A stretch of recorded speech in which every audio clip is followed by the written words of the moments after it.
नमस्कार दोस्तों, मैं अयान और आप सुन रहे हैं हॉरिबल स्टोरी टेलर, एक ऐसा शो जहां अंधेरे की कहानियां आपको डराने नहीं बल्कि आपके रोंगटे खड़े करने आती हैं।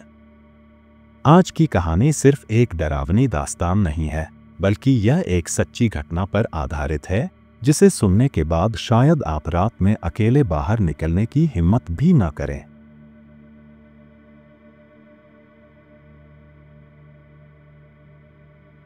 हरीश के दरवाजे पर रात में अचानक दस्तक होने लगती है। हरीश की आंखें खुलती हैं।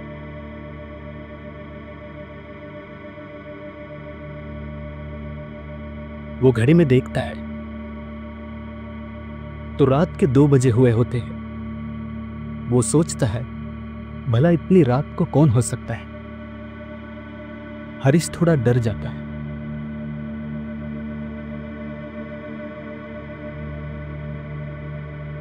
वो सोचता है, भला इतनी रात को कौन हो सकता है। हरीश थोड़ा डर जाता है। वो दिया हाथ में लेके दरवाजे की ओर बढ़ने लगता है।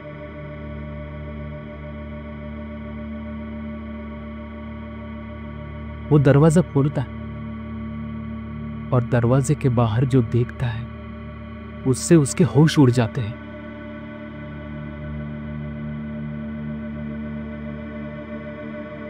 उसे अपनी आंखों पे विश्वास नहीं होता।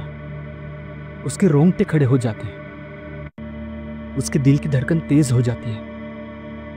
वो देखता है कि उसके दरवाजे के बाहर कोई और नहीं बल्कि उसकी अपनी बेटी है, जो कि 2 साल पहले मर चुकी थी।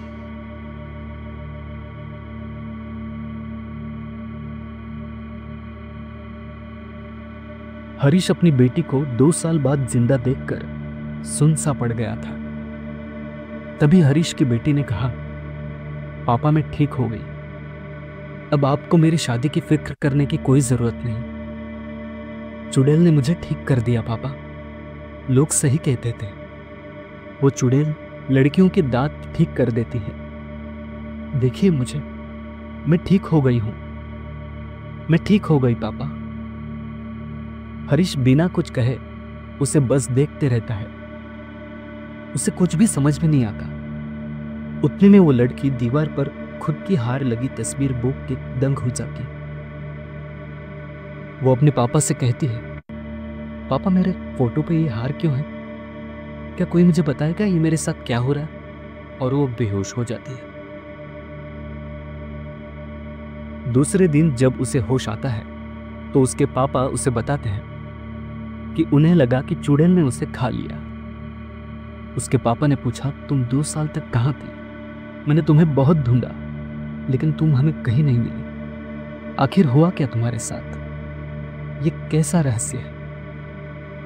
तभी सीमा का चेहरा सफेद पड़ गया। उसे अपने कानों पर विश्वास ही नहीं हो रहा था। उसने कहा, 2 साल हो गए, लेकिन मैं कल ही तो गई थी उस पेड़ के नीचे और चुड़ैल ने मुझे ठीक कर दिया। तभी उसके पापा बोले, नहीं सीमा नहीं, 2 साल से तुम लापता हो। किसी को मालूम नहीं तुम गई कहां हो, क्या हुआ तुम्हारे साथ। सीमा को विश्वास नहीं हो रहा था कि आखिर ये कैसा रहस्य है। तभी हरीश ने कहा, हम पार्वती माँ से इस रहस्य के बारे में पूछते हैं। इस गांव में वही है जो उस पेड़ के रहस्य के बारे में काफी कुछ जानती है।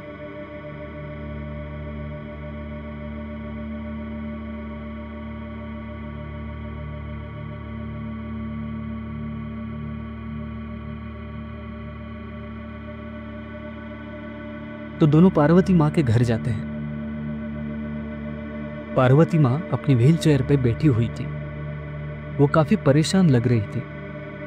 अचानक उसकी नजर सीमा पे पड़ती है और वो जोर जोर से रोने लगती है। सीमा और उसके पापा दंग हो जाते हैं। बड़ी कोशिश के बाद अपने आप को संभल कर वो एक गहरी सांस लेती है। दोनों एक रहस्यमयी नजरों के साथ पार्वती माँ को देखते रहते हैं। हरीश कहते हैं, क्या हुआ माँ, आप रो क्यों रही है? तभी माँ कहती है, इतने सालों तक सभी को लगता था कि नारियल के पेड़ के नीचे सोने से चुड़ैल दांत ठीक करती है, लेकिन आज सीमा को 2 साल बाद यहाँ देख के मुझे ये रहस्य सुलझ गया।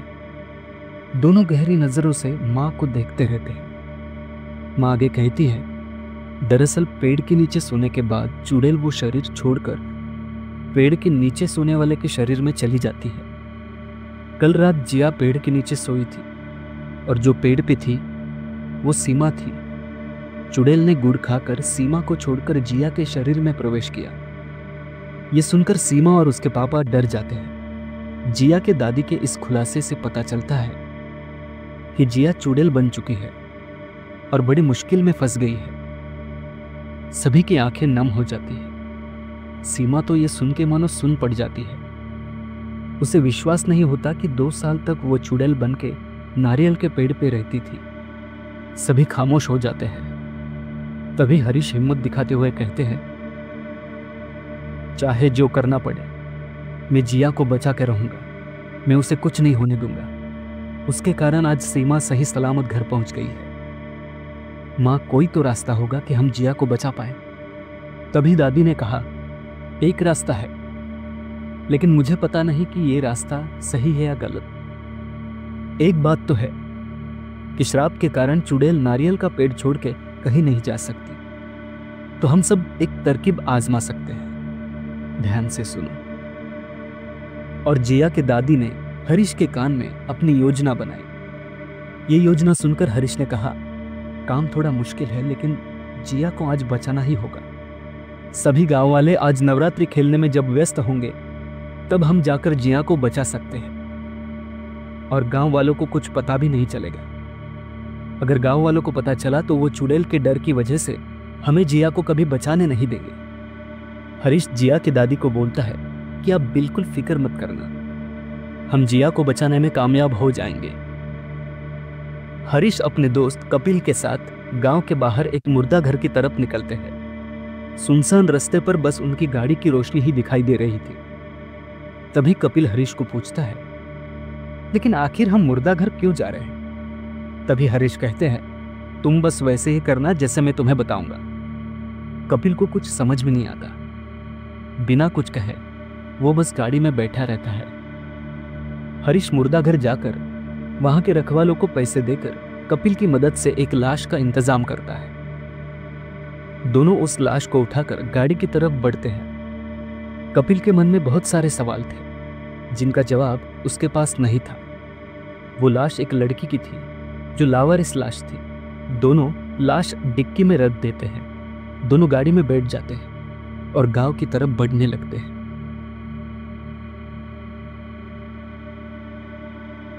जैसे ही वो उस नारियल के पेड़ के यहां पहुंच जाते हैं, हरीश कार का इंजन बंद कर देता है और कपिल से कहता है, चलो डिक्की से लाश निकालते हैं। कपिल कहता है, लेकिन हम करने क्या जा रहे हैं? मुझे बताओ अभी के अभी।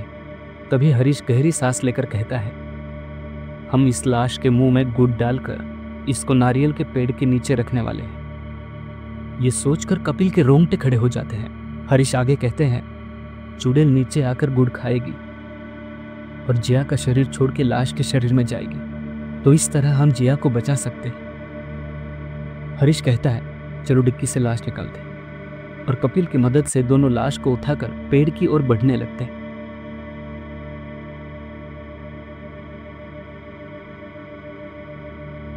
उन डर जाते हैं, लेकिन किसी तरह हिम्मत करके उस लाश को पेड़ के नीचे रख देते हैं और उसके मुंह में गुड़ डालकर वहां से दूर झाड़ियों में छुप जाते हैं।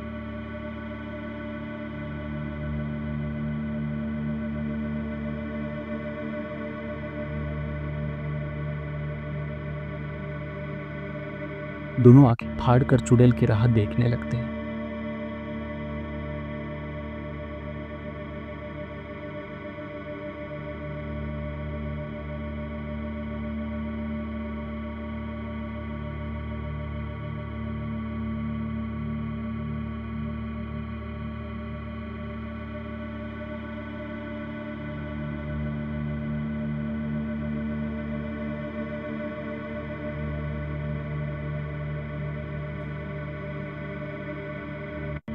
तभी अचानक चुड़ैल पेड़ से नीचे आने लगती।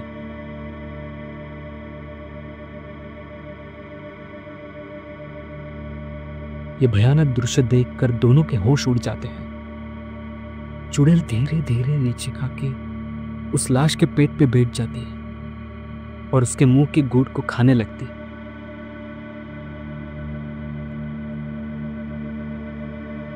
थोड़ी ही देर में वो चुड़ैल बेहोश होकर लाश के बाजू में गिर जाती है। हरीश डर जाता है, उसे लगता है जिया अब मरने वाली है।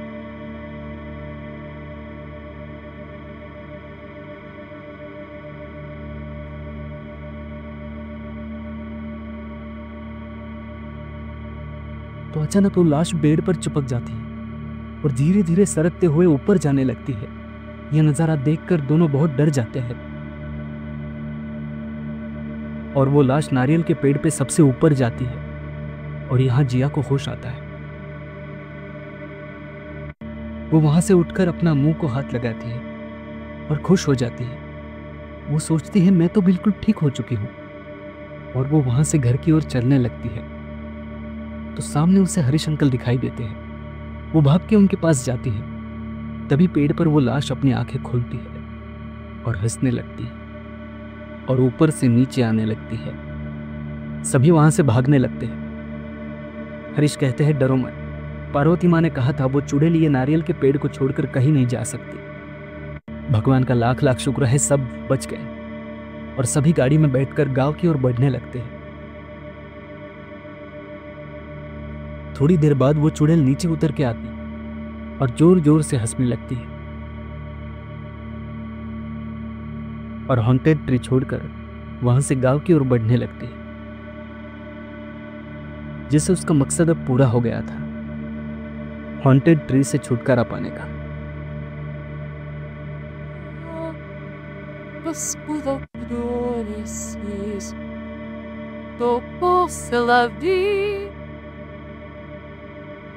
अगर ये कहानी पसंद आई तो वीडियो को लाइक करें, कमेंट करें और नए हॉरर अपडेट्स के लिए हॉरिबल स्टोरी टेलर को सब्सक्राइब करना न भूलें।